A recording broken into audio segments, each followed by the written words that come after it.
Hello, everyone. Welcome to another episode of Drop Frames. We're joined, as always, by Zeke and Co. And our special guest today is Mr. Math Mercer. How's it going? Doing well, guys. Thanks for having me along. Yeah, I think Co and Zeke have both requested that I get you on this show for about episode 168, so about 167. I think is about where we're at. You're always the guy. I'm like, nah, guys, he's busy, man. He's traveling across the country this week. We can't. No. And then I don't know. It worked out. You just got back from It New worked York out. like 2 days ago, right? So Last night, actually. Jesus. Okay. All right. Well, thank you for joining us for the next hour and a half. Of course, my pleasure, guys. Yeah, yeah. So we're gonna be talking voice acting. I know you do this whole D&D thing, but you talk. That's no one wants to hear you talk about D&D, Matt.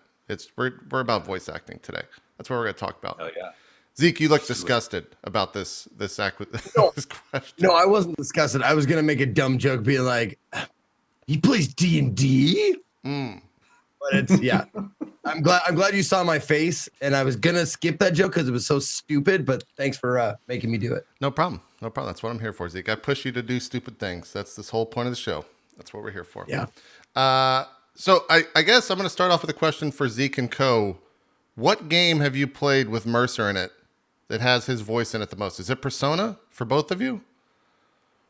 I wore the shirt to the gig. Oh, Yeah. Okay. Oh, for me, probably PoE 2. That's not him, PoE but 2. Wait, Yeah, what? PoE 2. A lot of Adair. He's one of my favorite characters. Oh, I so guess pretty he much was. did everything I could with him.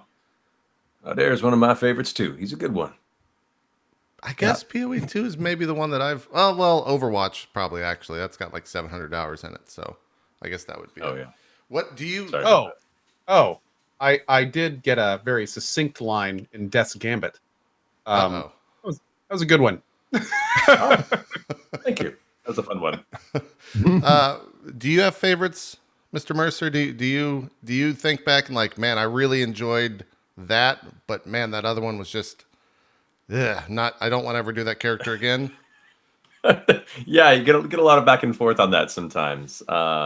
I'm a huge fan of isometric RPGs. I grew up on Baldur's Gate and Icewind Dale, all those titles and stuff. So Pillars of Eternity. I was a Kickstarter backer before I even got involved in the voiceover for the project. So being involved with that, let alone being able to play two characters that I really enjoyed, I was just thoroughly enjoying all the recording process, and then spending way too much free time I don't have playing through both of them now. So I'd say that one holds a special place in my heart. Yeah, I'm trying to think. That was how many hours did you put in PoE 2, by the way? Like 70. Well, I'm 80? on my third playthrough right Okay, now. well, so yeah, you're a little bit more. and everything. So one thing I'm kind of wondering about, Matt, is in PoE 2 especially, there's many situations where you are actually talking to yourself. Yes. Like, how do you approach that? that happens in more games than I expect. Sometimes it's accidental. Sometimes because like when they cast the game, they told me they didn't have the actors' names present. They just had the audio clips, and so they didn't know it was the same actor until they'd already decided on Adair and Aloth's voices. So when it comes around to it, it's just making sure for that first session, knowing that you have two characters, that they sound distinctly different. Choosing affectations and vocal qualities and tonalities that, when put together, don't blend to where it will be confusing. And so we make care to ensure that doesn't happen. Occasionally it happens accidentally, like I'd say for Fire Emblem Warriors for the Switch. I played Chrom in Fire Emblem Awakening and then played Ryoma in Fire Emblem Fates. And they are never intended to cross over. And yet in this game, they both have this long conversation with each other, like telling each other like, wow, I see so much of myself in you. And it got really meta and awkward. So we had to be very careful with that to make sure that they sounded very different and kind of make sure that it didn't blend too much. So it's a curious part of the job that happens occasionally. Wait, you actually got my chat into a small argument at one point because chat was saying, "Oh, Aloth and Adair are the same guy." That conversation they just had, and half the chat was like, "There's no way it's the same guy." Like, no, like there's like this back and forth. Yeah, it was pretty good. That makes me so happy. It makes me so happy. Now, what was the first game you did voice work for? Like, I guess professionally. I'm sure you did some stuff starting out that maybe wasn't considered professional. But what was like your first big break? My first really big break, in the sense that it was a major character in a fairly well-known title, would have been, I think, Ace Combat 4. Right.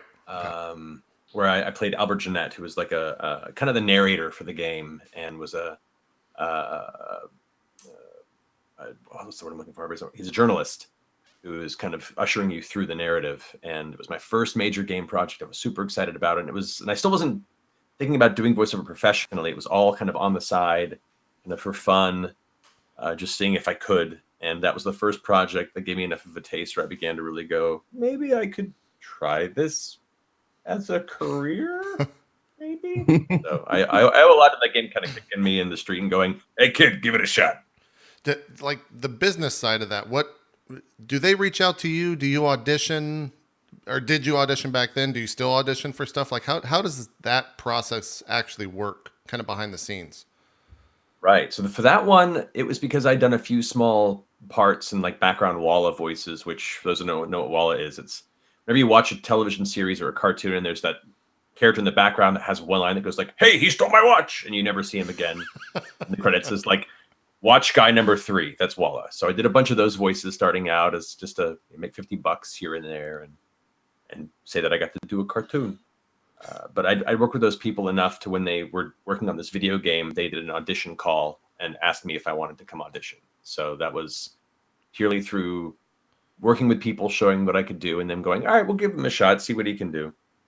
But primarily, most games are cast through an agency. So once you've worked hard enough to do workshops and classes, and you produce a demo that you feel is a strong representation of your body of work or your capability as a voice actor, you then start looking for an agency. Sometimes it's about submitting to them and hoping that they listen to it. Sometimes it's about meeting a director or somebody you did a class with, and if they like your work enough, they might give you a referral.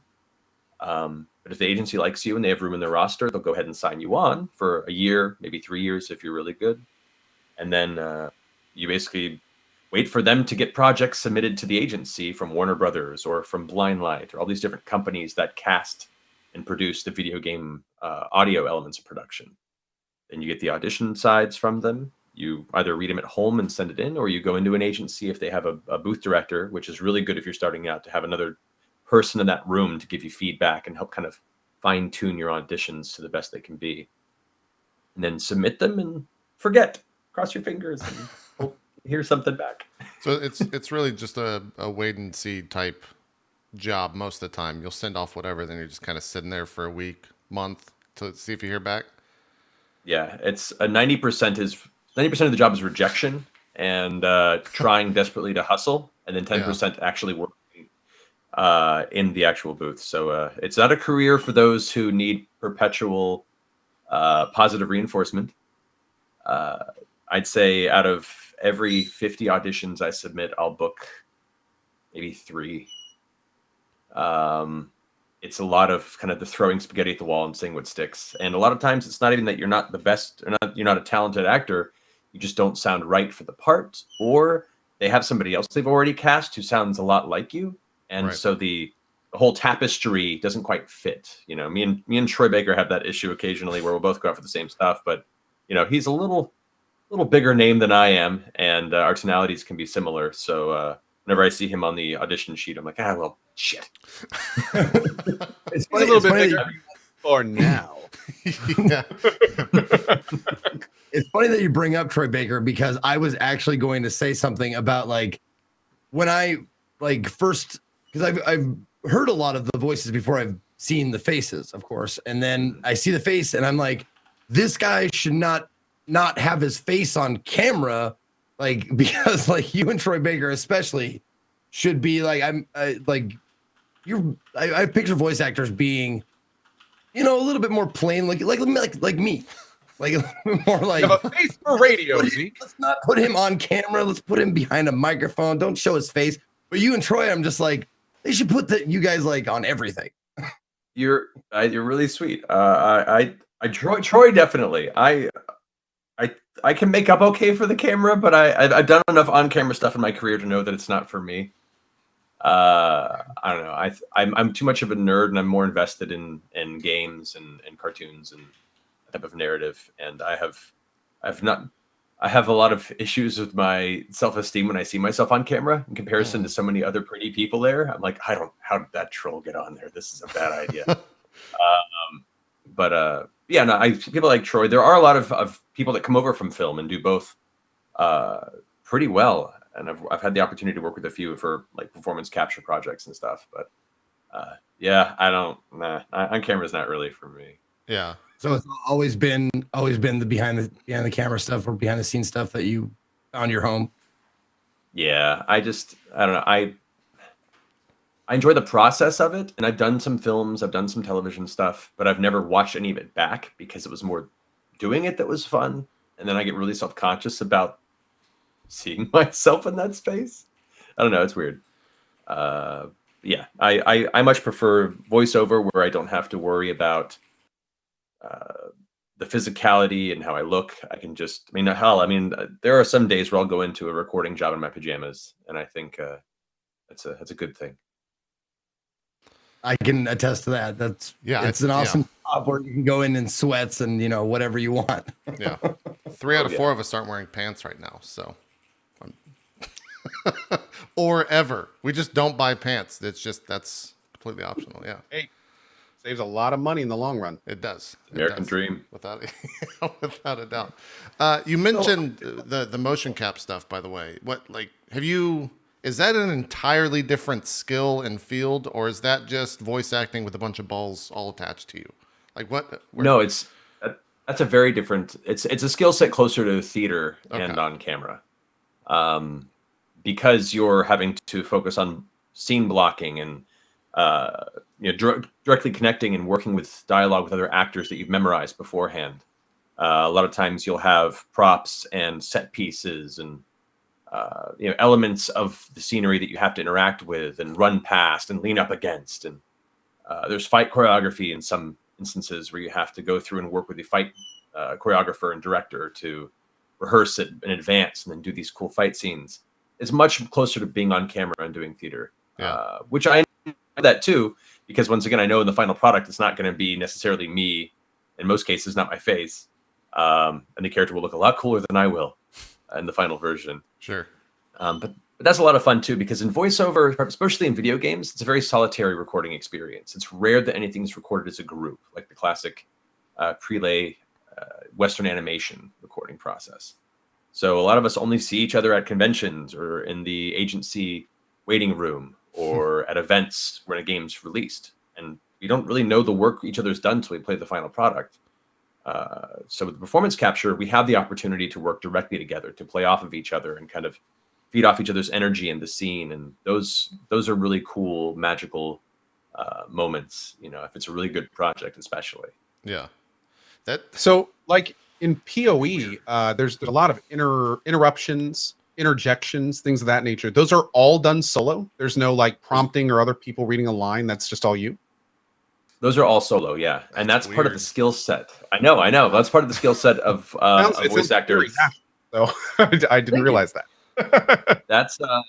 That's part of the skill you kind of learn as a voice actor is how to take minimal context and kind of fill in the blanks for yourself. So the script will have the dialogue before and after your line if you're lucky. Not all projects do that, but a lot of them do. And so it's your job to kind of play in your head how you envision that line of dialogue before yours would sound like, and then bring the emotional response to that as if it was spoken dialogue.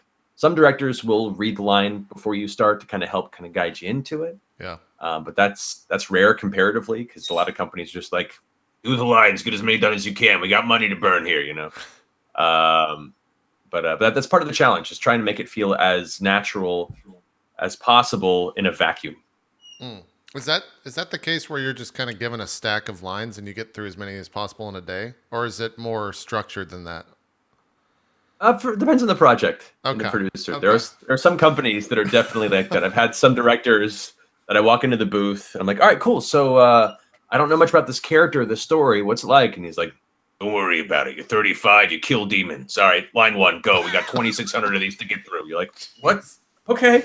I imagine some of that stuff is outsourced too, right? Like it's not the actual game developers a lot of time that are there kind of directing you in terms of what to say, or is it the case more often not that it is the actual game developers? I'd say these days, more often than not, it is the developers, or at least you'll have the producers and the writer in the room, and that's a huge boon because it helps us with context. They're very excited about the project, and you want to be excited too. When it's outsourced, and some of the companies there are get as invested and are great to work with, but every now and then you get those disinterested, collecting a paycheck, kind of third-party production houses that have no idea really what's going on. You're just cranking out the contracted lines and hope it fits in the final product, and that feels bad for me. I'm sure for some people that are just trying to make a living and they're not as invested in interactive gaming as a genre, that's fine. But I grew up a gamer. I love this, and I take a lot of pride in what I do. And there's nothing more frustrating than being the only person at a session that's trying to make this as good as it can be.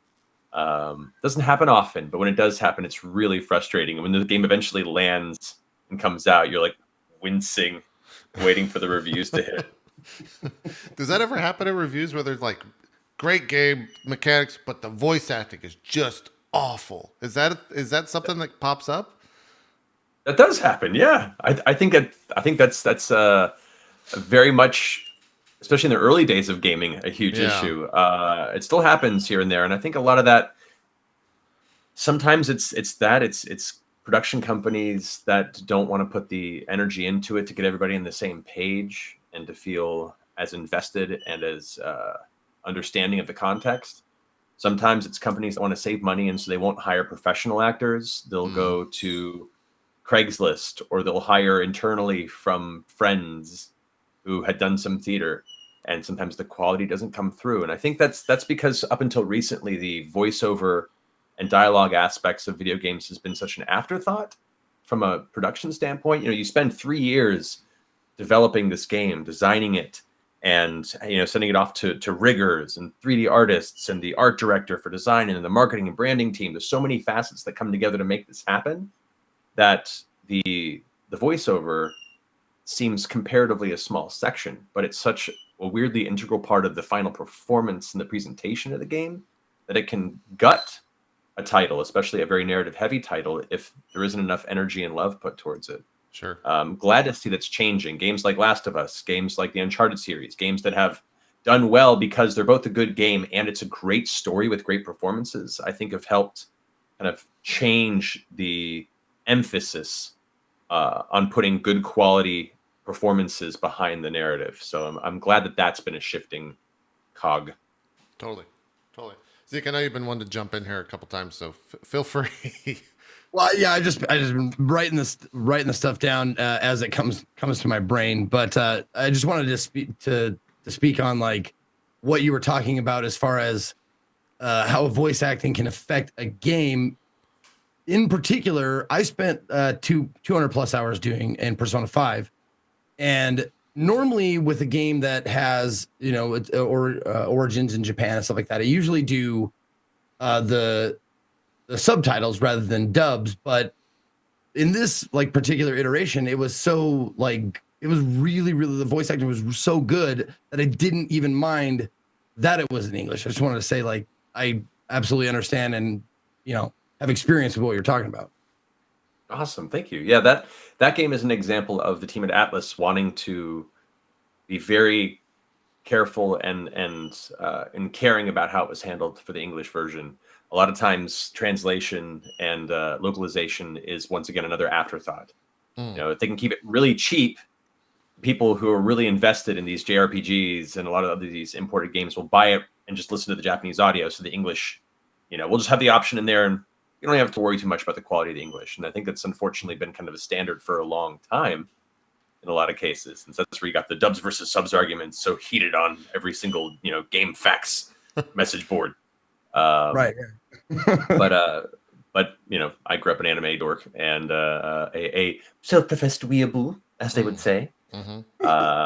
So I want to have that context. I want to be able to do as good a job as I can and not piss off a bunch of anonymous people on the internet. And Persona was a good example of that. The team was very, very on hands with hands-on, I guess you could say. Is it ever the case making sure that it was good? So is it ever the case where, because it may or may not have just happened in the chat by potentially one of the guests on the show right now or not, Is that ever the case where people are like, man, I hate that character, but the voice acting was good? You ever get that? Listen. Because it might be 2 out of 3 of the hosts here on the show. I never had a problem with Matt. I never had a problem with Matt. It's just Yusuke was never like he was the only character in that game where I was just like, I don't need to go hang out with him. I'll go hang out with Sad Boy or like so many other people. It wasn't Matt that I didn't like. It was the character. Of course. And that's the thing, too, is you're not going to enjoy every character in the game either. They're designed for certain personalities. Yusuke definitely appeals more to like my sensitive artist boy archetype that I was in high school. So when I played through the game, I was like, probably Yusuke, because I practically was Yusuke in my graduating years. But, when you have other characters that are a little more dynamic, I guess you could say, and you can only pick a handful. Like, no one's going to hold that against you. I don't hold that against you. I certainly hope not. Yeah. Because I mean, unlike some people that I know, I can, separate, fantasy from reality. See, for me, if I hear a voice, I'm just like, shut up, Matt. I don't want to fucking hear it. I don't even care who the character is. I'll just refer to it as Matt for the entire rest of the game.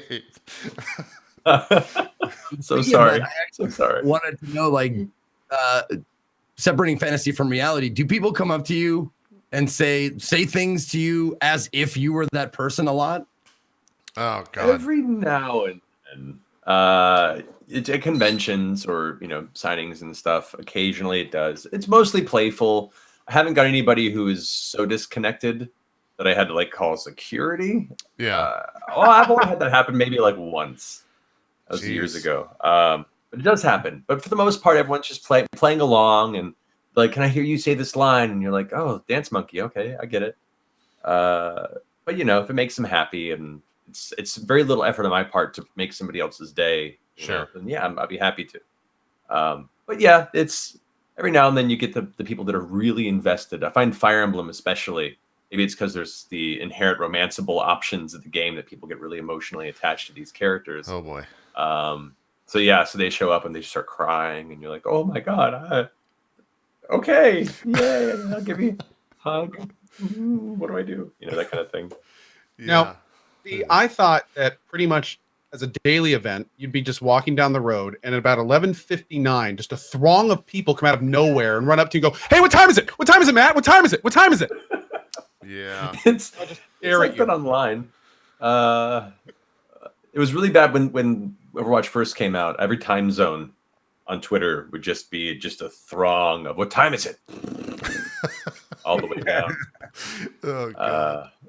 And every now and then it creeps up in convention events and stuff. But as much as you would think it gets annoying, it's also cool to have a catchphrase that so many people know and in some cases fear. Yeah. So I'm fine with it. I'm happy to oblige. Yeah, I'm sure there's some PTSD out there for people that hear that and just like, God fucking damn it, I don't want to fucking gotta hide from this stupid ultimate.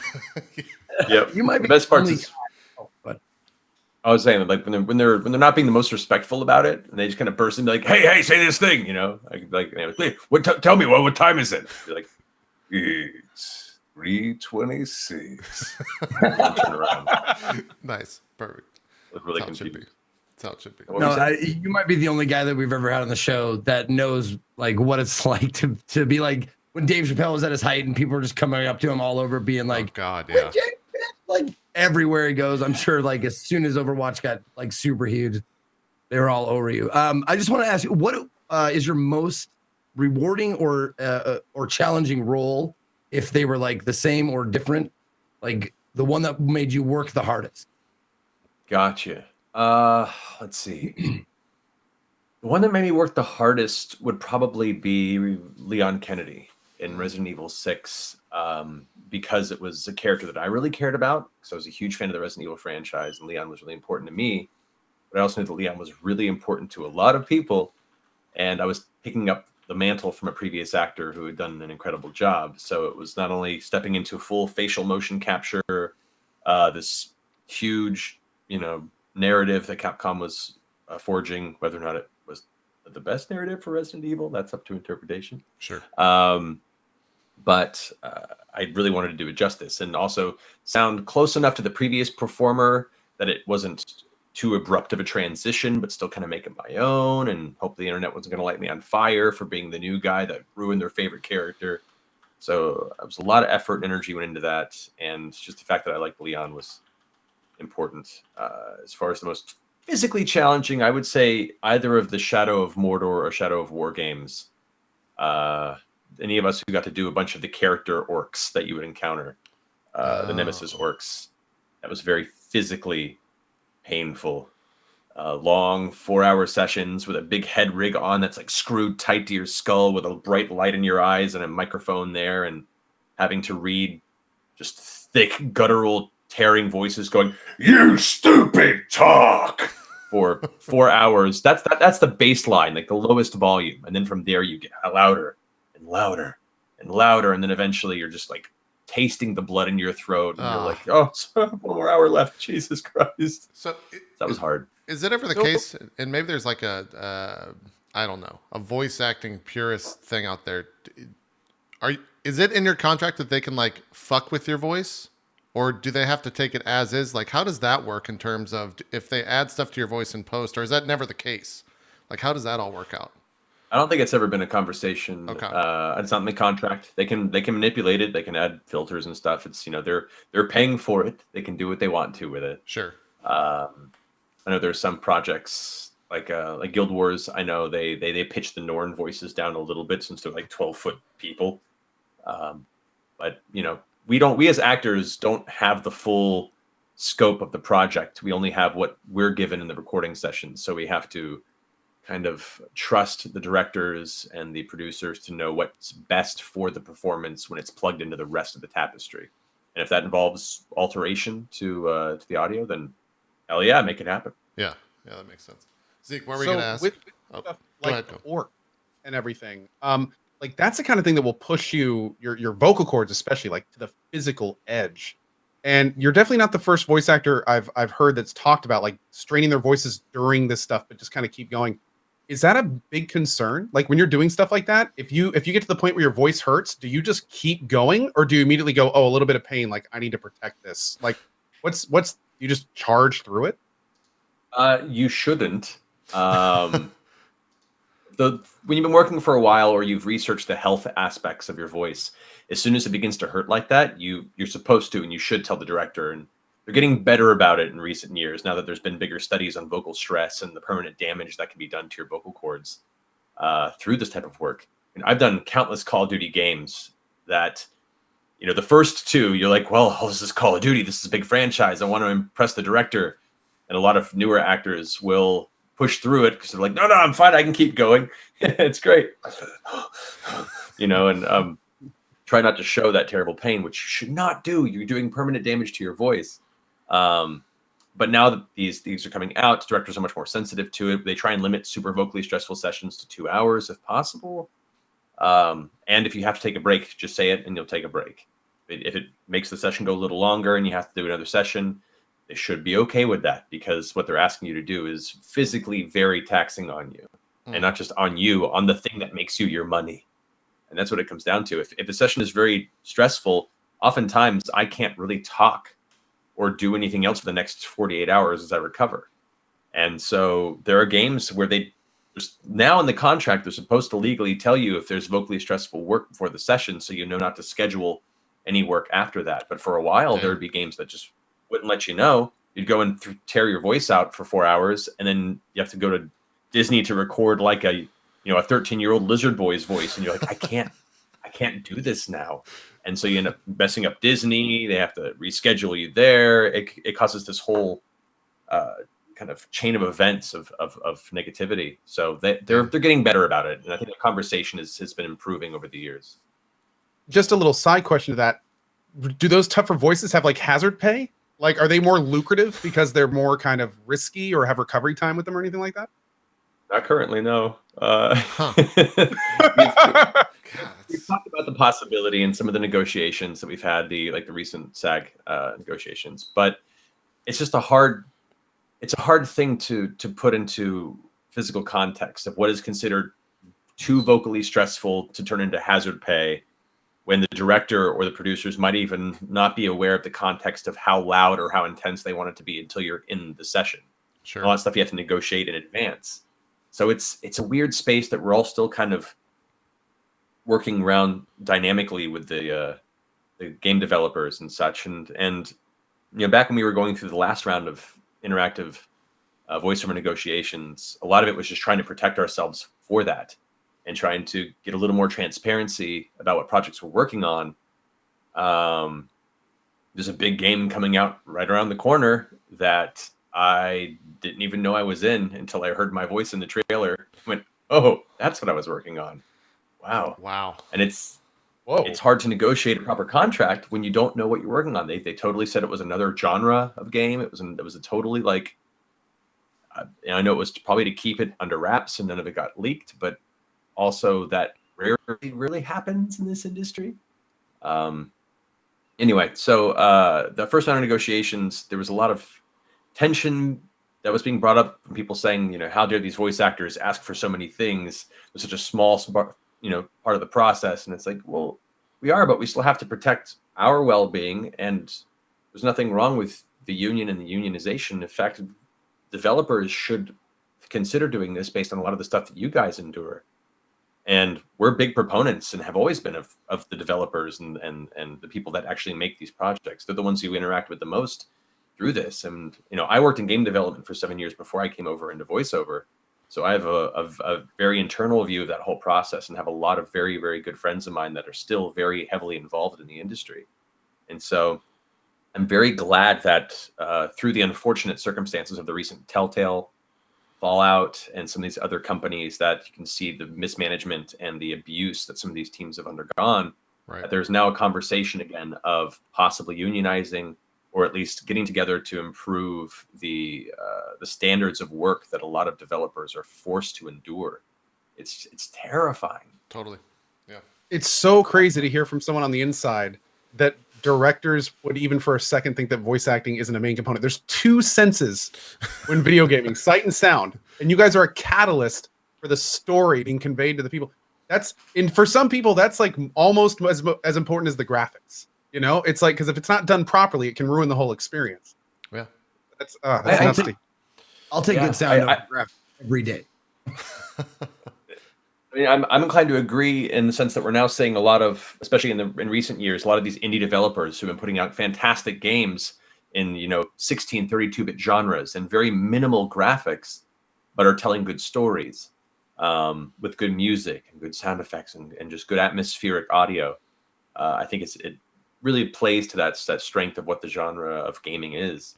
But it's bound to happen whenever there's any sort of negotiation, and you just kind of have to roll with it. And people always like to pit us versus them in those type of circumstances. Why? Sure. How do the voice actors? How dare they think that they're more important than the developers? The people that actually spend 3 years making the game. We're like, we don't. Yeah. We fucking love what these people do, and we are not minimizing at all what they've been accomplishing with these projects.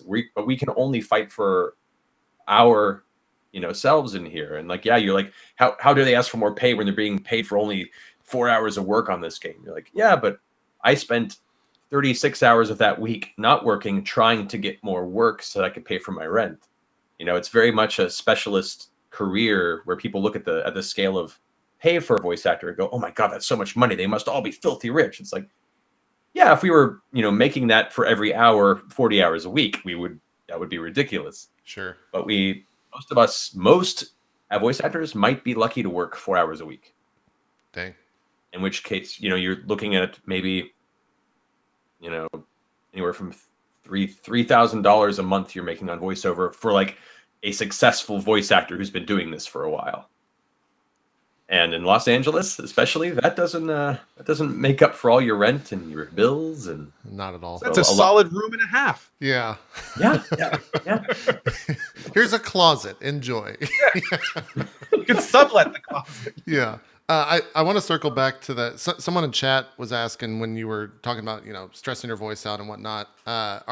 Is it commonplace to have your voice insured? And a second follow-up question to that, do you have your voice insured for that stuff? Or is that just a weird thing to think about to begin with? That's a very weird thing to think about. I mean, I guess it makes sense to a certain degree, and I think there have been some voice actors who have done that, but they've been like Don LaFontaine, who's been the trailer guy for forever before he Sure. passed away. You know, people that their voices are so iconic and make so much money, and nobody else could possibly fill that void. Then, yeah, I guess I can kind of see that. But you know, in a world of the actor, there's so many talented people out there. If you can't do it, somebody else will step up and be like, "Well, I can," and you kind of have to kind of accept that part of the reality. And I don't even know if I could afford to insure my voice. Yeah, I don't even know what that process is. Like, what do you go and read a bunch of lines and like, all right, it has to sound that pristine every time a line is read, or like, I don't know what that process is. I have no idea what it means to insure a voice. I know it can be done, but with their hand. So yeah, I don't know. Maybe there's something with that up. yeah. I'm curious to know what that process actually is. Maybe there's got to be a YouTube doc out there on it. Like, how Probably. If there isn't, one of you guys in chat put it together. Yeah. Someone in chat figure it out and circle back. Let us know. Funny enough, every single person in chat's an expert on this. It is true. So, yeah, a lot of insurers there in chat. They'll reach out for sure. You mentioned the oh god, now I forgot his name. The movie guy, the who just passed. Don LaFontaine. Thank you.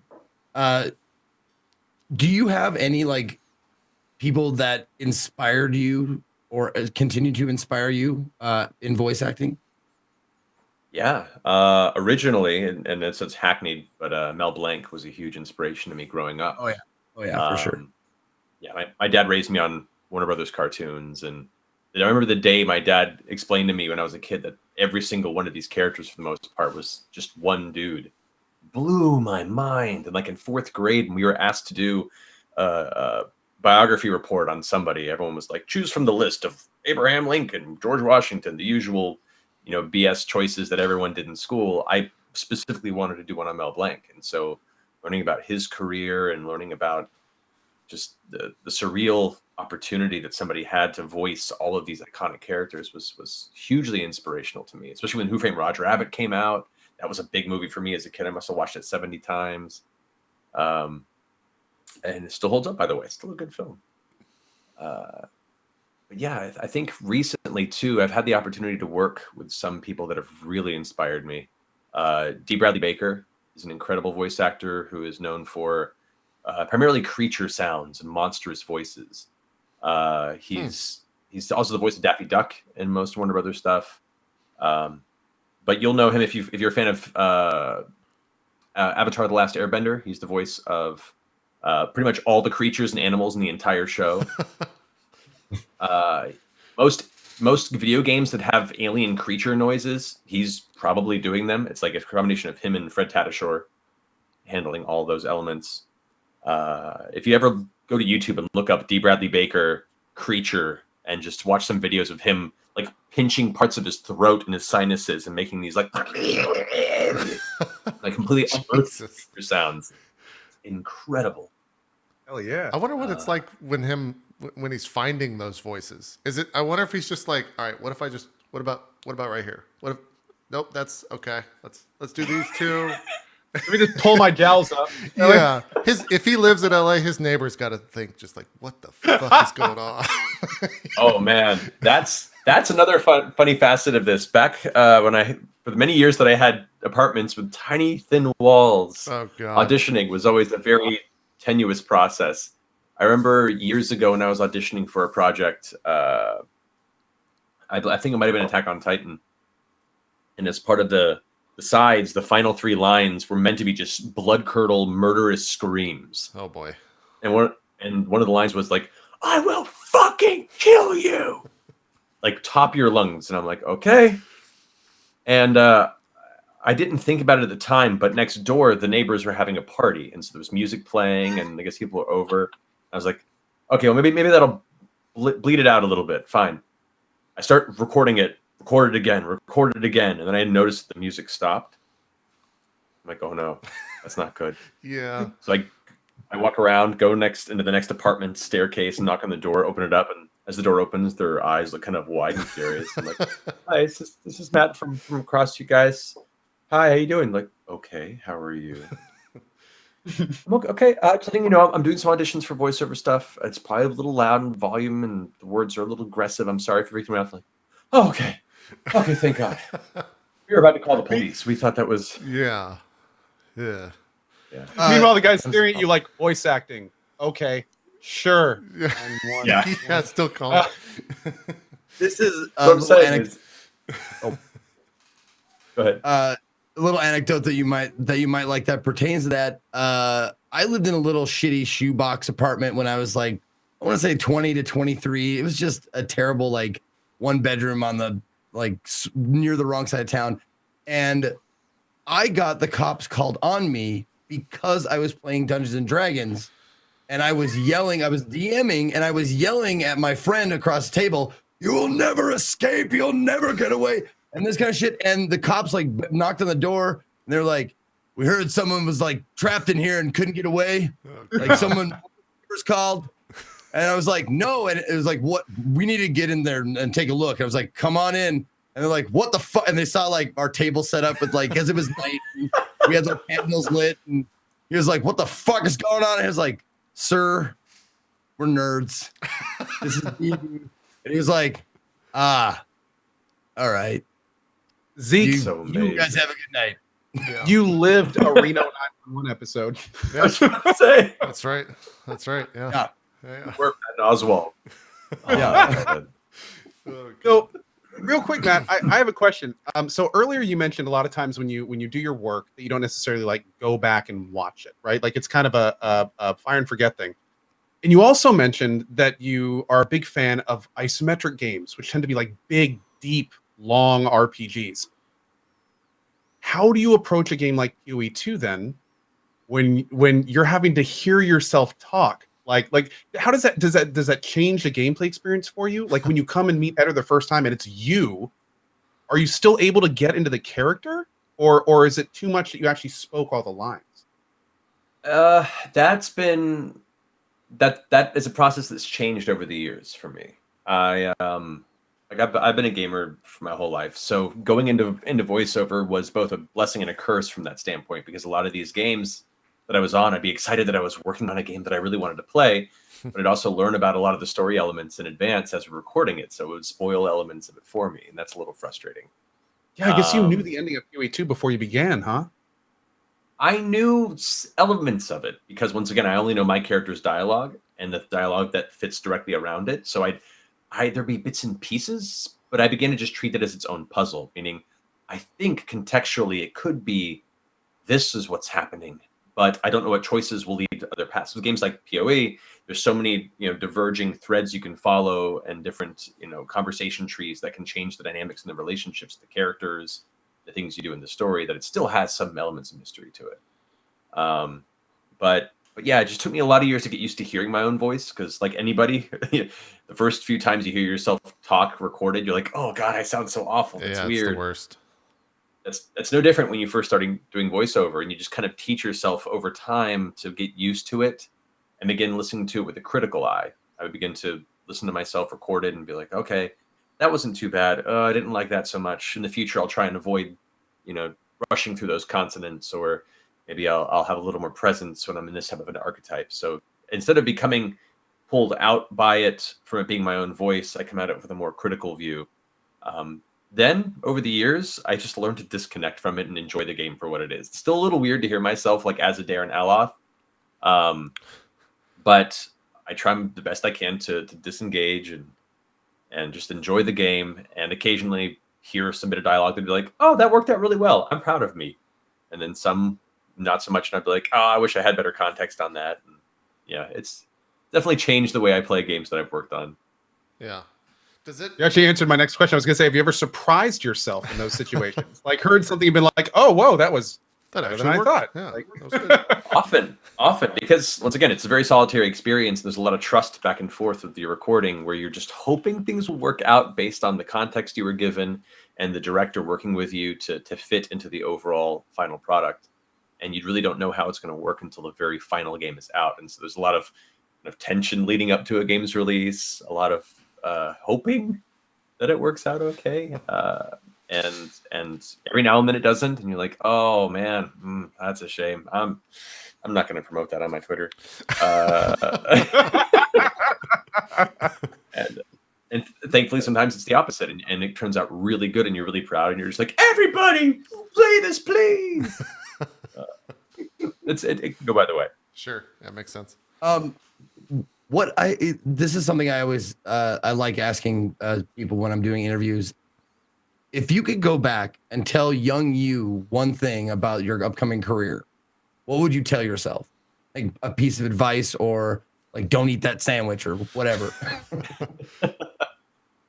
I would say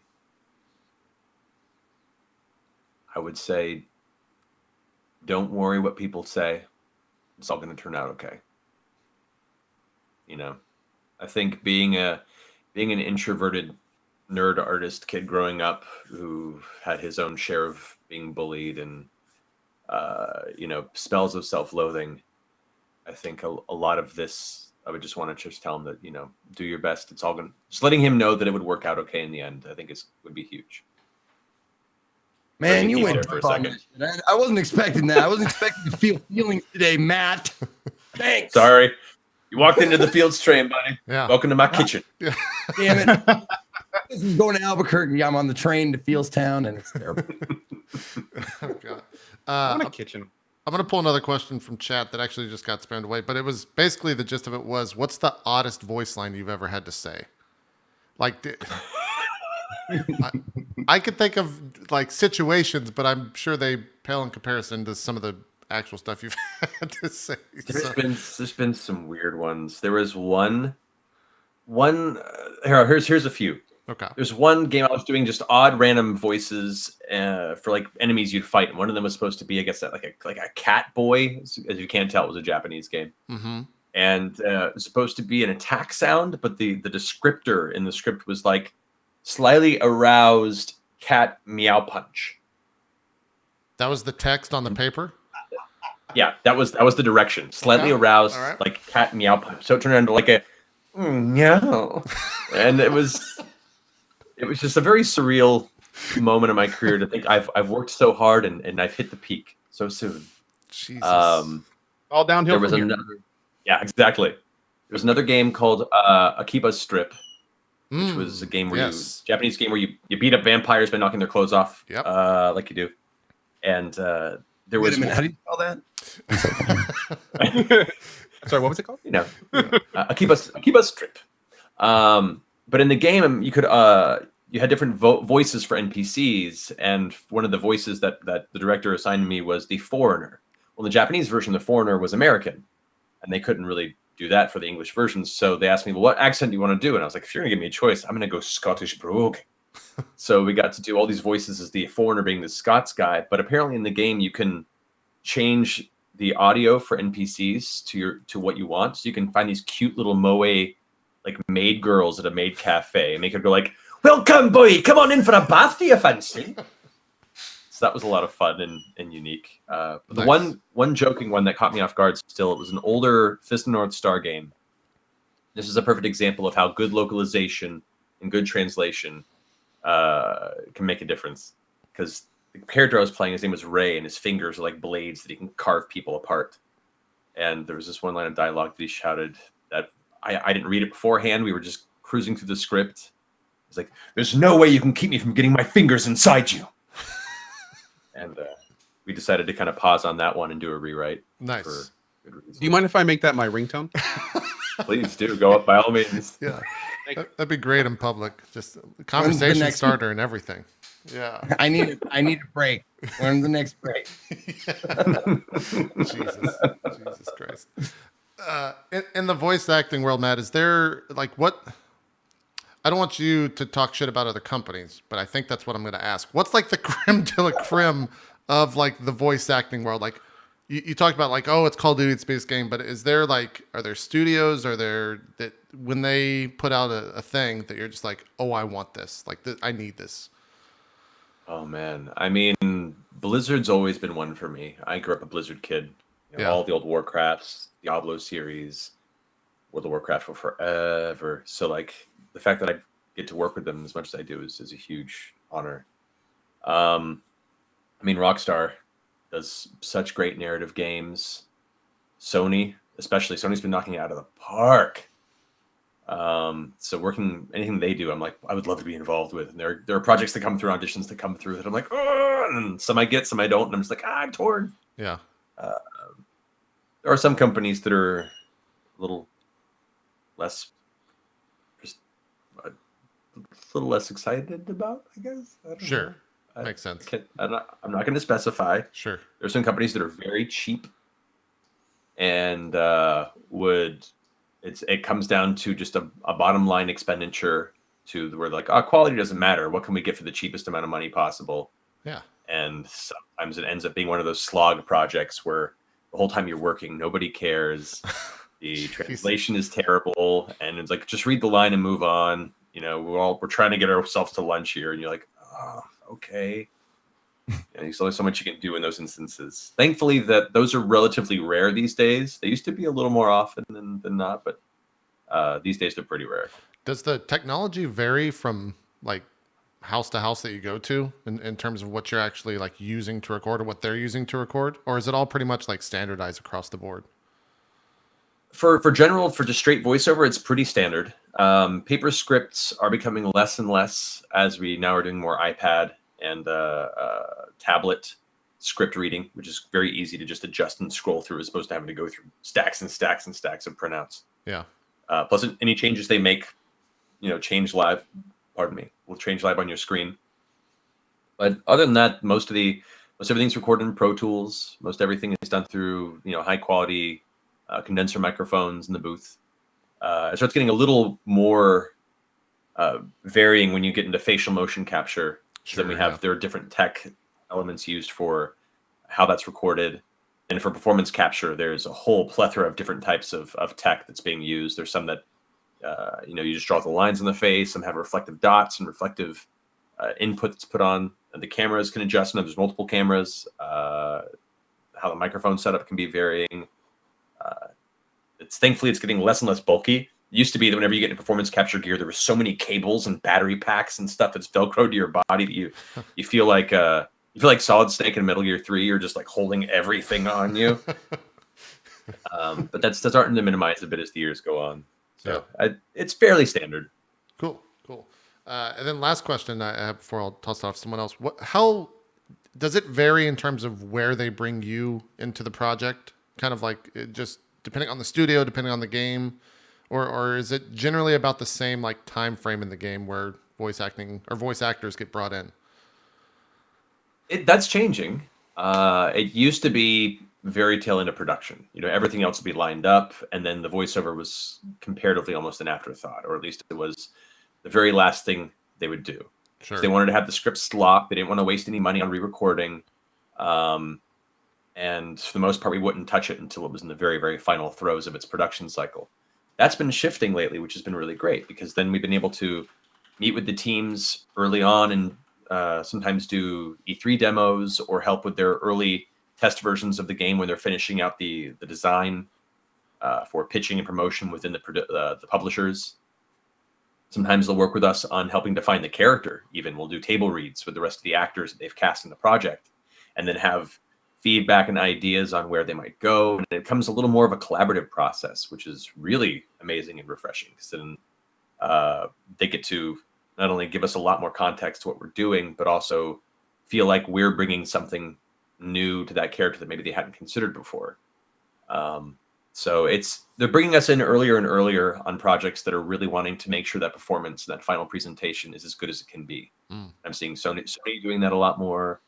So like Warner Brothers has been doing it a bunch. Blizzard's been doing it. A lot of companies are starting to really open up to allow us in the process, and that just feels really cool. It makes me feel special. Yeah, I'm sure. That they're like, yeah, we'll have you in a little early, and it makes me feel like they're taking our part of the job a little more seriously. Of course. I lied. Do you ever get to ad-lib lines? Every now and then, but generally, we ad-lib all the time in the booth. We're totally messing around and being silly, but for the most part, they want to keep you on script because Everything has a definitive place in the game, and it's there for a reason. Mhm. But every now and then, if you ad lib for fun and the writers are open to it, they'll be like, "That was really good. We'll go ahead and record that," or "Oh, that's actually kind of better than what we had in this line. We'll keep that." But it's rare. It's a rare occurrence, and understandably so. We're coming in here, and the writer's been poring over this script for months and months and months, and then doofus like me comes in and starts messing around with his dialogue. Sometimes it's not always appreciated. Yeah, makes sense. I can understand that for sure. Yeah, me too. Zeke or Co, any questions? Yeah, I actually wanted to know. You probably answered this question a few times, but do you have a preference between doing video game voice acting or anything else, like the anime or series or whatever?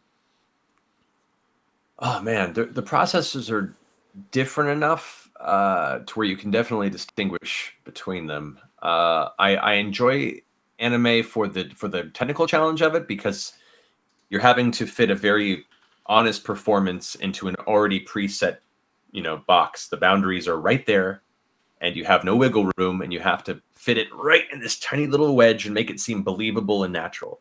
So it's a fun challenge, but I wouldn't say it's freeing as an artist. Animation, especially prelay animation, where you get to record with the cast, is really fun, because you all get to be in the room together. You get to play off of each other. You get to find energy that normally would be difficult to summon in a void. So that feels really cool in that group dynamic. But for me, I prefer video games through and through, not just because of the genre that I'm very close to, but because you get to explore, in most cases, multiple facets of the story. It's not a straight narrative necessarily that has a point A and a point Z, and you're just going through from line to line. As the genre is developed, the media itself is embracing player choice and being able to change and alter the course of the story. And that, as an actor, means that I get to play out multiple facets of where that story can go. And that, to me, is it's cool to be part of that choose your own adventure type dynamic, and getting to explore each of these different threads for my character and see how that all plays into the story. So I still think I prefer video games over all the rest of the forms of media, but I'm also a huge nerd. So I guess that factors. You're on the right show. Yeah. We need people like you out there. We need all these people to just let their nerd flag just fly, and it's the doors are opening wide, and everybody is coming into the nerd dome. Yeah. I agree. It's great in here. Yeah. The nerd dome where all nerds live. That's So factual. I have one more kind of probably more forward-looking question. It's become pretty clear you're grounded in your craft in terms of you understand like what is expected of you, but you're also an artist in what you do. So I'm kind of wondering, you've given kind of these scenarios that you've been in a position where you don't really like what's going on, but you know that you're contracted to do the project, so you just kind of do it. I'm kind of curious, have you ever been in a situation where you're just looking around the room and going, this is so not okay with me that like I don't want to be in this anymore? Or, and kind of as a side question, do you think moving forward as you become, I mean, you're already a household name to many of us, but as you become a household name to the world, potentially, is it the kind of thing where you kind of see yourself putting the artistic value of your work over the monetary value, where the kind of thing where if you just don't like how something's sounding or going, that's just it? I would hope so. I mean, it's harder to walk out of a project when you're a starving actor in Los Angeles. And so a lot of those games where I've been in that position previously, I've not been in a financial situation where I could just walk away, or throw a fit. And also, I don't know everything that's going on. Maybe the reason we got here is because it's been months and months of pressure from the publisher. Maybe a series of negative and unfortunate circumstances have led us to that point. I don't have the full scope as to why we all ended up in this very tense, unhappy place in the booth that day. So I tend to see what I can do to bring what I can to it, as opposed to be like, no, I will not work under these conditions. Unless they're being a direct asshole to me and completely undermining me as an actor and as a human being, then yeah, that is when I would draw the line. But I don't feel I have the authority to judge whether or not a project that I've agreed to is a quality that I would be willing to put myself to if I'm already there. Then again, I haven't had that position in a while. I will say there have been a lot of projects that have come my way audition-wise that I've said no. They've come up, and either it's been a little too strange, and I didn't feel it fit my idea of a good story. And there are projects where characters have come across that have been either too violent or too sexually violent, and things that are just I do not at all want to even get near. And I turn those down. So the audition process does also allow a little bit of vetting if they're forthright with it. There have been some games that I've worked on in the past where it wasn't until we're in the booth in like the third recording session that something questionable happens in the story. And I'm like, I don't know if I'm comfortable with this. And I'll talk to the director and we'll try and find a way to finesse it. Technically, legally, in the recent negotiation we had, they're supposed to let the actors know in advance of any sort of questionable content, any sort of racist connotations, any sort of questionable sexual violence. They're supposed to let us know in advance so we as actors can say no to things that we're not comfortable doing. It didn't used to be that way, and a lot of them would be surprises halfway through production. Wow, that's like a brand protection thing. That's kind of scary. Yeah. I worked a lot on Mafia 3, doing ancillary characters, and that game was a great narrative and a great story that delved specifically around the ideas of systemic racism in the 1960s and 70s, that era in Louisiana. But without that context, getting my scripts and having to the director's telling me, okay, read this line. And I'm like, there are words in this line I don't want to read. Yeah. That I'm uncomfortable with. My family's from the South, and I've grew up, really, really hating a lot of this terminology. And then talking with the producers and the director about why it's included in the purpose of showing, how uncomfortable and how wrong this mindset is through this dialogue is important. I was like, okay, in this context, with that purpose, maybe. But once again, I didn't know what I was in for until I was already in the booth. And so we're hoping to curb that in future projects. So at least we know what we're getting into. Yeah, that could be a little scary for sure. I wanted to know if there was ever a job you went out for that you didn't get and you were like, ah, damn it, I wanted that so bad. Oh, plenty, man. Plenty. Okay. Oh, man, let me see. I'm trying to choose one now. I will say, for I think it was the second Final Fantasy Dissidia game, I really wanted Laguna just because I was in for Halloween when I was younger and Final Fantasy VIII first came out. And when my hair was a little bit longer than it is now, I kind of looked like him, and I was like, I just want Laguna because that'd be funny and ironic. And I love the character from Final Fantasy VIII. I've had one project that this is a story I tell every now and then. When they did the Final Fantasy live action, it's not Final Fantasy, sorry, the Resident Evil live action movies, they introduced Leon Kennedy in I think it's the 5th movie or something. Well, I guess the character or the actor they hired to play him had a French accent or some sort of a thick accent. So they were looking to have somebody dub over all of his lines in the movie. So the audition got sent to me and a bunch of other people saying, we want to redub Leon's lines in the movie to sound more like him in the game. We need to find a voice match for Leon. And they sent an example audio file that was me. And I didn't book it. Okay. Yeah, that's a little too similar. That sounds too similar. Can we need a little bit grittier, please? More. Can we get something a bit more believable? Yeah. What? Do you get? I'm not even angry. Do you ever get notes sent back for that stuff, or is it just like, nah, you didn't get the part?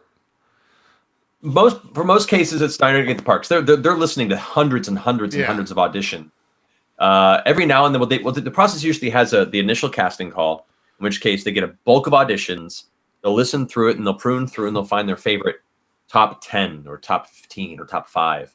And they'll have callbacks. And that's when they'll get all the actors that they like in that small group to either re-record with notes or they'll actually meet them in person at a nearby studio. Right. That way they can interface with them directly and see how well they take direction, see if they can tweak aspects of the performance to fit closer to what they're looking for. And then they'll do their final casting based on who they like most in those callbacks. So there is a process of kind of whittling it down a little bit. but you generally don't get notes back unless you've already made it to that callback phase. I see. So what did you put in then for the part? Did you just say the same line and be like, here you go? Like, Yeah, that was what they asked for. they were like, this Yeah, asshole just sent the same thing back. What a jackass. Let's move on. I hope it's the case. For most voice matches, they'll have a few lines of dialogue that are the audio file attached, and so you just read your best copying of those lines, and then they'll add 2 lines at the end that are you just doing your version of it with that voice. But yeah, I didn't book it, and I don't know who booked it, and I'm kind of hoping I get to meet them one day because I'm really excited to meet who does a better me than me. Yeah. So I have one more question, and I can seriously do this for the next 4 hours. So last one, I promise. No, it's all good. I kind of want to flip Zeke's question around. Have you ever said no to a role that then you heard later and you were like, oh, maybe I should have done that? And if you don't want to name a specific role, that's fine. I would say there've been a few that I didn't regret necessarily, but I just wondered. I haven't. The roles that I've turned down usually have been because they either wanted me to work under the table, like in a non-union way, which goes against my agency or the scope of the project. Sure. Or they've been projects that had content that I didn't agree with, whether it be very forcefully religious elements. Like I've had projects that have come through that have said, hey, we want to record you this audiobook and it's all about Scientology. And I'm like, no, I'm not doing it. But I'd say that's there have been a couple projects where I've said no to, whether because I was just too busy. Like for instance, the remake of the Tales of Vesperia, I guess it just came out. Yeah. Because I've voice matched for Troy Baker on a number of things when he got too busy to do some of the projects that he had originally began, which made for a tenuous beginning of our friendship from his end, I'm sure. Yeah, that sounds a great way to start a friendship. It just happens. The job's a job. I was like, you said, I don't know what to do, but we're fine now. But but for that, and I was approached to possibly do that. I was very busy, and also I didn't want to continue a trend of being known as the budget baker, if that makes sense. Totally. Like I sure. I covered for him a number of projects, and I found myself at a place where I know somebody else who could probably use this more than I could step up to the plate, and yeah, I didn't want to continue this trend of being the guy that covers for Troy when he can't do it. Right. And so I politely declined that project. And but it's a great game, and I think Grant George did the extra lines and he did a great job. So it's like I don't regret it necessarily. I would have loved to have stepped into the role of Yuri, so that's a great game. But that's the closest I've come, I'd say, to a project where I've been like, well, what if I did say yes? But in hindsight, I wouldn't have had the time. So yeah, makes sense. Cool. In my experience, voice actors in particular are kind of a close-knit, like they know each other, and it's kind of sort of a family kind of environment. Has that been your experience? Very much so. Part of the reason I love voiceover more than other forms of media is because of that. I found for the years that I did on-camera work and worked in other facets of entertainment, it was not always that case. It was a very cutthroat, a very kind of dog eat dog. The smile hides the subtle intent to cut you down if I can type background mentality, and that to me was just not conducive to what I wanted to do. Voiceover, I think it's a little more humbling because a little less these days it seems, but for a long time it was purely anonymous. There wasn't a big community that really knew voice actors who they were, and so there was comfort of knowing that you could just work really hard, do good work, and people would appreciate the work, but there wouldn't be this kind of culture of fame around it. And as such, all of us were just happy to do the work and hang out and be friends, and it wasn't as direct competition that would spoil those relationships. And I think that helped bred a positive space, a supportive space, and there was there was a lot of work to go around. So anybody who was putting in the effort to really hone their skills and prove that they can do the work, you could find a place in the community, and people would be like, heck yeah, come on, sit down with us. Let's do some stuff together. So yeah, I my experience voiceover and the people that I've met in it have been largely, very, very great, positive, and supportive people for the most part. For the most part, sure.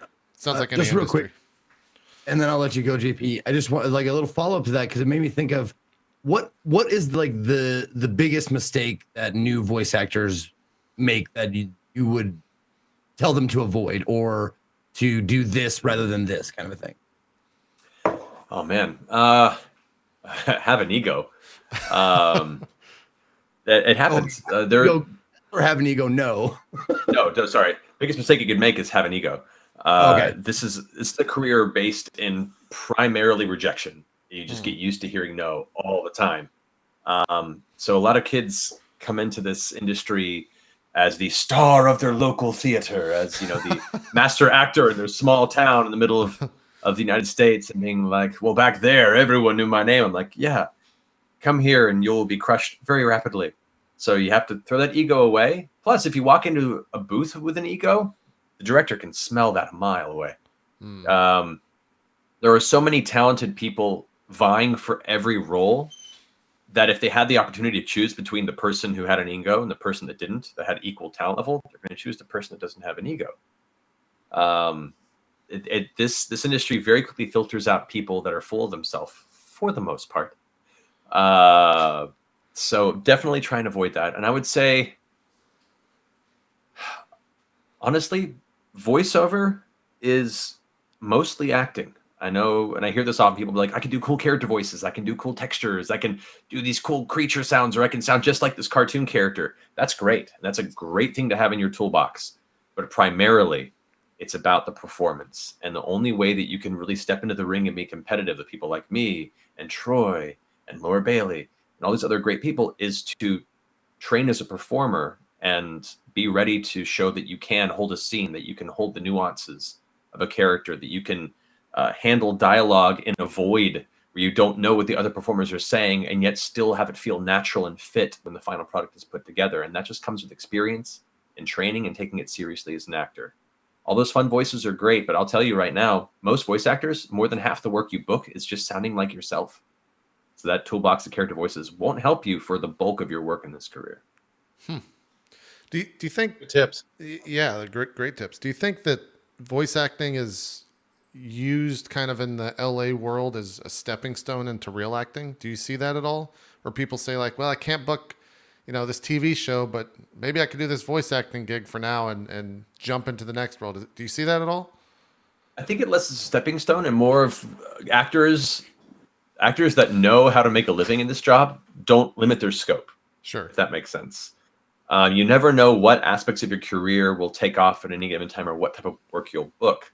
So a lot of actors will just be doing it all, putting their irons in as many fires as possible. So if you don't book commercially for a long time, maybe these few voiceover gigs will keep you afloat for the months in between. Or, if you don't book any voiceover, maybe you'll do this one guest spot in this, rom-com series on TBS, and that'll help hold you over until your next voiceover gig. There are people that focus primarily on industrial voiceover. They don't even do video games and cartoons. They do, industrial narration, and they do radio commercial work, and that's enough for them. And then occasionally things in between. There are so many different facets of acting that the people that succeed are those that don't limit their scope. There are a lot of people I meet that at conventions and such that are like, I cannot wait to be an anime voice actor. I'm like, no, don't just do that. And for the love of God, not anime. It pays the worst out of everything.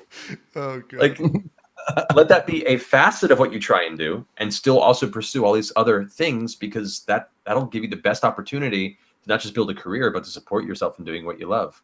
And so I wouldn't say it's a stepping stone more than it's just one of many facets that you have to try and do to make a living in this odd career, in this really expensive city that wants to just crush the soul out of you. Yeah. Apologies for the red flush as well as the quote real acting comment before. More like real life acting is what I meant. Chat. I said that and I saw chat just abrupt and spam. I was like, what? Oh fuck. Trust me. Trust me. Was Mercer the pro was just like didn't even flinch. He's like, I know what you I meant. was, I'm yeah, I just was impressed by that. I was expecting like a pause and a quip or something, but that was pretty good. That was good. We're used to it. There's been so many articles over the years and comments and things you see on the internet of like, voiceover. It's been really good to see it get us, get interest outside of real acting, and we're like, Yeah. I know what you mean. Right. I'm not gonna call you on it necessarily, but yeah, it's fine. Yeah. It's similar to being like an improv comedian. Like I've had to deal with like every once in a while, like, hey, you ever gonna do real comedy? I'm like, Yeah. comedy. You know what they mean, but there's definitely ways of being like, well, I do real acting. What the fuck are you saying? Like, I get it. Exactly. I get it. Yeah. I don't know, Zeke. We've all seen the hierarchy: ventriloquism, improv. It's true. Mime, and then Yeah. Do you think it's the case with like voice acting in video games that there will always be kind of a, I don't want to say a cap, but a limited number of gigs to where like the people that are currently at the top will kind of always be at the top in that sense? Like, is it really difficult to break into kind of that top stratosphere of voice actors, like that group? It's difficult to break into the top stratosphere, but it's not difficult to break into. I will say, video gaming, especially, it's just been expanding as the years go on, and I would say it was different in the late 2000s.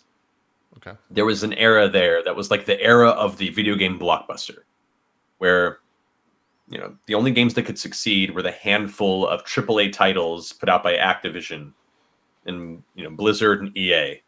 And those were mostly the Call of Duties and the Call of Duty clones, and every other game was untenable to produce. Since Steam emerged, and since Kickstarters emerged, and since all these different ways in which indie gaming can now find an audience and find a financial windfall, and it's built this whole great community of smaller scale budget titles that are now bringing in voiceover talent, both new and old. There's an ever expanding realm of work that will be available. And there will be some people that'll fade away that are really big now.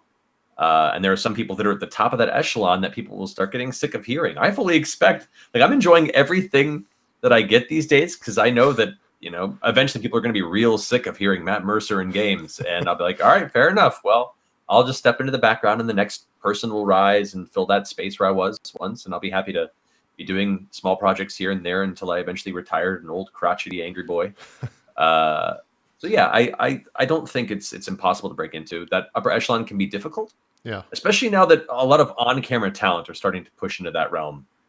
Voiceover is its own skill set, but now a lot of studios with the bigger budgets are starting to pull in lead actors from this film franchise and this television series and God of War capture. Yeah. God of War is a great example. That's true. And they're doing a mix, because as I've noticed, and a lot of people are starting to realize too, not all on-camera talent are good voice actors or good performance capture artists. There have been 3 projects I've been a part of where months into production, this lead actor they brought in from a hit television show got replaced by a voice actor because they just weren't good. Yeah. They needed a costume. They needed to be on a set. They needed to have the camera really close to their face. And they had to be, minimizing and giving no expression for it to feel like good acting for their show. Once they have to be a little broader in a video game space with balls all over their body, working in an empty volume, stepping onto apple boxes and using a PVC foam sword, suddenly really shit. So it doesn't always transition well. Sometimes it does, and there have been a lot of great on-camera actors that have stepped over in our field and done great, but not all of them. So I wouldn't be too worried. Just put in the work, be a good person, expect it's going to take a while, because it does. It took me many years of hardship and living very creatively in my tiny studio apartment to eventually be able to support myself doing this. So yeah, prepare. Is there a, I guess platform is maybe the word I'll use in terms of people looking to kind of break into the scene that they should use, or should they just pack their bags and move to LA? Like what's the, hey, you want to get started in voice acting, where do I go? First off, I would recommend going to the website iwanttobeavoiceactor.com, I believe it is. It's D. Bradley Baker's website, the guy I talked about earlier, who was one of my inspirations. He runs a great website that has a very thoroughly laid out series of responses, answers, and details on how to essentially find facets to begin your career in voiceover, and could answer a lot of those questions better than I could. There you go. Yeah. I would say also beginning, in your career, you want to make sure you get some experience behind the microphone, and in doing so, begin looking at things locally to you. Get credits under your belt, even if they're not paid, and that means you can look to local colleges and find out people that are in video production classes and need voiceover for their school projects, or animation students that need voiceover for their school projects. Look for local radio broadcasts, whether they be college radio that you can do commercial spots for them, or actually finding a local agent or local companies that do mainstream radio and see if you can start going out for commercials there. Taking classes, taking workshops, those are all available online now because of the technology. So you can find ways to begin to prepare for your career without having to do the full move. Because you want to make sure that when you do make a move, and to make a living, you primarily do have to go to some of the major media cities like San Francisco, New York, Los Angeles, Dallas, Atlanta. Before shifting into these major cities, you want to make sure that you are ready to fight in that arena with the rest of us. Yeah.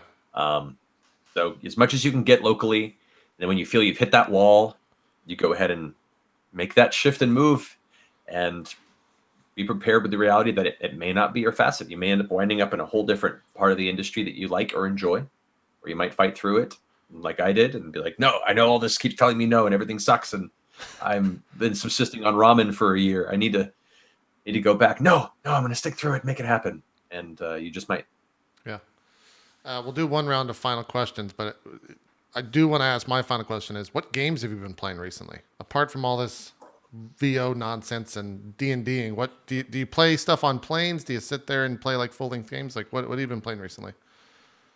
I do when I can. Time has been a commodity I've missed quite strongly. I played through the Fractured But Whole South Park game with my wife. We played through part of God of War. I have to finish it. I have Spider-Man Waiting in the Wings. Nice. That's been kind of taunting me this past month. I played through Pillars of Eternity 2. I played through Divinity 2. Man, those are long games, dude. You like fucking serious about that shit. When a good RPG hits and I'm destined to do it, I'll give up sleep and food to make sure that I can get through those titles. That's so good to hear. It really does. It does my heart good. It's like you find time like I do. Like when I'm done, like 'cause we're streamers, right? So we play video games like basically for our job. And when I'm done, what do? I play more video games. Yeah. That's what I do. Yeah. I will say a lot of my game time has led, because me and my wife trying to find time to spend time together, and a lot of our free time tends to be only those blocks of time we have. So finding games we can play together, or at least one can play and the other can watch, has been a priority.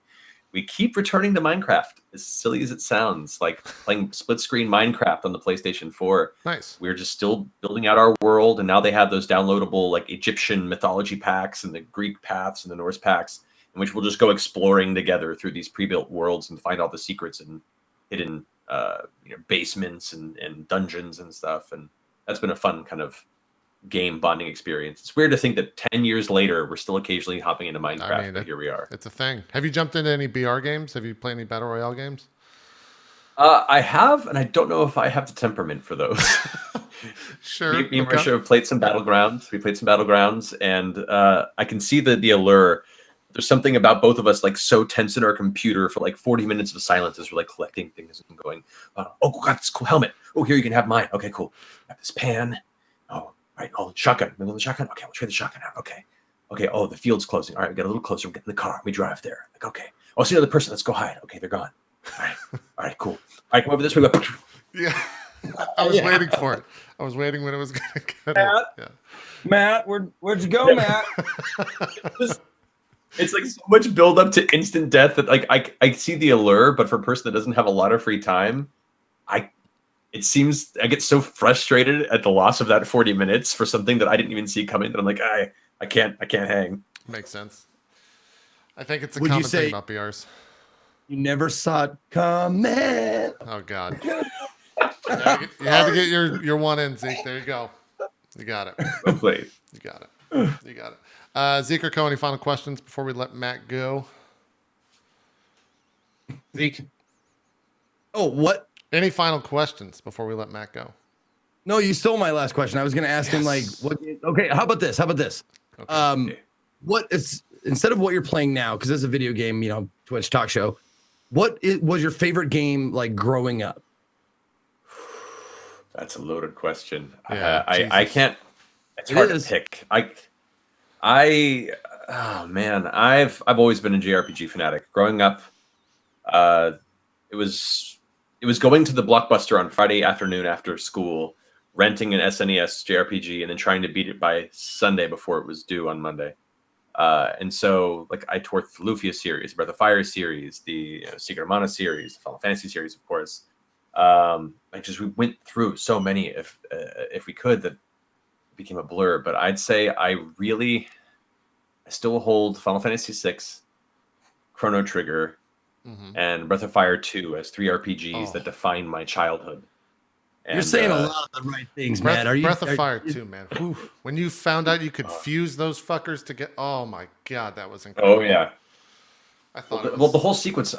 When you think your dad's gone, and then you go and fight that one boss fight with the old guy who's strapped up, and if you defeat them as opposed to destroying him, you find out that it is your dad. But in order to survive, he has to be connected to a machine, and then you actually fuel your floating city with the life force of your wall-bound father. It's so delightfully fucked up, and then you fight evil Jesus at the end. Yep. It's so good. Breath of Fire is a crazy series. I don't know why they did Breath of Fire 4, but it was like mobile, or 5, but it was mobile, right? Wasn't that like the last of that series? I think so. Yeah, I think Yeah, I 4 didn't was weirdly actiony. It wasn't quite a full RPG in the way that the previous ones were. Yeah. I think 3 was the last good one. Yeah. 3 was on the PlayStation 2. PlayStation, yeah. Yeah, I remember playing that. Was that? I think it was original PlayStation. Might have been. Yeah, it might have been. It was so long ago. Yeah. Those games were good. We need a new Breath of Fire. Oh God. We do. And then now I'm thinking Tactics, which is great too. Like, there's too many good games. Like, it's hard for me to pick. But Yeah. you get the gist. Yeah. So is like your dream game to work on or dream game to play like a JRPG then? That seems to be kind of your core wheelhouse. JRPG or like a Dragon Age or Witcher game. Okay. Like, if it's not full Japanese, crazy fantasy, I want kind of grittier European style fantasy. Did you play the old either of isometric? those? What was that? Which ones? Like, did you play the old isometrics like Fallout, Icewind Dale, Baldur's Gate, Arcanum? Oh Like- yeah. I played all of those. I played the whole Fallout series, including the shittier Brotherhood of Steel game. The Wow. Tactics, which was. Yeah, I played the Icewind Dale series. I actually played the old Betrayal at Condor, like the Hex game, kind of pseudo 3D RPG games back in the day. All the original Elder Scrolls, like Arena and all that stuff. So yeah, I was heavily in it. And then don't get me started on MMOs, like the whole era of EverQuest into EQ2 into Asheron's Call and Anarchy Online. Let's not get started on Dark Age of MMOs. Camelot. Let's not get Bad. dark. Ooh. All right. I think are good Co's going times. to find you and marry you. And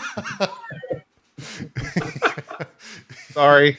Yeah. Watch out, Marisha. Co's coming. About to say, Yeah. I'll just like slowly take this ring off. the Jesus. best part about rings, come up. Oh my God. She's in the house, guys. Jesus. Come on now. She's gonna bust through that door and just start beating. She will too. She will kick your ass. Yeah, I believe so. Go, do you have any other questions before we let back go? All right. Well, you stole Zeke's question. I was going to steal Zeke's question. So I got a quick comment. First of all, as a man low on time, I'm just going to go ahead and warn you early. Don't touch Pathfinder Kingmaker. Don't touch it. It will absorb you and it will destroy you. And and second of all, a question. So Zeke's kind of to go back and forth again. Zeke had a great question about your past. So I'm kind of wondering about your future. What is your most anticipated unreleased game right now and why? Oh man, That I can you're talk also about. working on. Yeah. Yeah, well, working on or not. Yeah. Oh man, non-disclosure agreements are a pain in the ass because there are things that I can't talk about. We can just ignore those for this question. Yeah, no one's Oh, watching. sure, yeah, it's just that'd be us. fine. It's just the three of us, No, four of us. honestly, spoilers. No one's actually watching this right now. It's just us. Yeah. So it's cool. Yeah. Yeah, we didn't actually push. It was just for me, Zeke and Coded. What I will say, clicking into the channel today, it said start watching, but there was an agreement that said you will not talk about anything you saw on the show, and we will find you. okay, as long as we're fine, we're good. Yeah. Okay, good.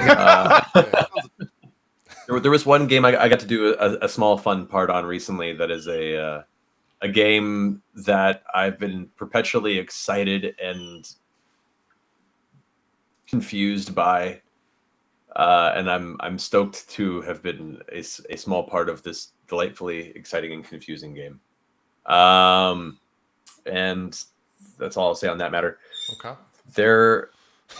I would love for us to come back to a full scale Dragon Age, Mass Effect, Baldur's Gate-esque RPG like that. Totally. Using the new technology with facial capture and the ways that we can even further elevate the narrative and the relationships and the intensity of those stories. I mean, that's where my heart is long form genre RPGs, and as long as we have more coming out in the future, and if they're ever looking to cast, let me know.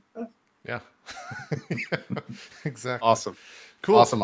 Yeah, well, it was a blast having you on, Matt. Always welcome on the show. Here at the end, we usually let guests do shout outs. So if you want to say anything, shout out whoever you want. Tell people where they can check you or any games that you're coming up or already out in. Feel free. Yeah, totally. So you can check me out on Twitter at Matthew Mercer or on Instagram at Matthew Mercer VO.